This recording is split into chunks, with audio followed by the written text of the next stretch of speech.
Matatalo pa ba sa Pasko ng Pinas ang kaligayahan natin walang kupas? Hindi alintana kung walang pera, basta tayo'y magkakasama.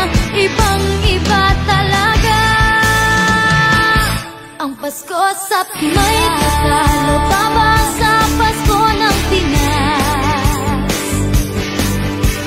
ang kaligayahan natin walang kupas? Di alintana kung walang pera, basta tayo'y magkakasama. Ibang-iba talaga ang Pasko sa Pinas.